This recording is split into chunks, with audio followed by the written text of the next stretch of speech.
brought you by Silver Pumps and Motors. Top quality और consistent performance के लिए सिर्फ सिल्वर पंप्स नाम याद रखना. కొన్నిసార్లు పని ఒత్తిడి వల్ల కావచ్చు, ఇంకొన్నిసార్లు పరపతి ఉందనుకుని కావచ్చు, మరికొన్నిసార్లు పట్టించుకోకపోవడం వల్ల కావచ్చు.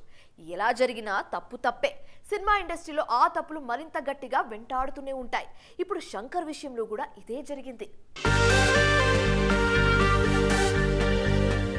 రోబో సినిమా కథ నాది అంటూ అరూర్ తమిళనాథన్ 2011లో పిటిషన్ దాఖలు చేశారు. కాపీరైట్, ఐటీపీ చట్టాలను శంకర్ ఉల్లంఘించారని అప్పట్లో అభియోగం. దీని గురించి స్పందించాలని కోర్టు శంకర్ను ఆదేశించింది. అప్పట్లో ఆ కేసు చాలా రోజులే నడిచింది. తర్వాత దాని గురించి మర్చిపోయారు జనాలు. అరూర్ తమిళనాథన్ కథ జిగుబాలోని కొన్ని అంశాలకు రోబో సినిమాలోని సన్నివేశాలతో పోలిక ఉన్నట్లు film and television institute of India నివేదికిచ్చింది. శంకర్ కాపీరైట్ చట్టంలోని సెక్షన్ 63ని ఉల్లంఘించినట్లు ఆ వివరాల ఆధారంగానే ఈడీ స్పష్టం చేసింది. రజనీకాంత్ హీరోగా నటించిన రోబో 2010లో విడుదలైంది. అప్పట్లో ఆ సినిమాకు శంకర్కు 15 కోట్ల రూపాయల పారితోషికం ఇచ్చినట్లు కోలీవుడ్లో వార్తలున్నాయి. ఈ నేపథ్యంలో శంకర్కి సంబంధించిన 10 కోట్లకు పైగా విలువ చేసే ఆస్తులను ఈడీ అటాచ్ చేసింది. శంకర్ అప్పుడున్న బిజీ వల్ల పట్టించుకోలేదా? ఆ కథ తీసుకుంటే ఎవరేం చేస్తారని అనుకున్నారా?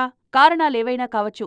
మేధోచౌర్యం చేసినప్పుడు ఫలితాలు ఇంతే తీవ్రంగా ఉంటాయని హెచ్చరించినట్టు అయిందనే అభిప్రాయం సర్వత్రా వ్యక్తమవుతోంది. అసలే కెరియర్ సంపులో ఉన్న శంకర్ ఇప్పుడు దీన్నెలా హ్యాండిల్ చేస్తారో చూడాలంటున్నారు క్రిటిక్స్.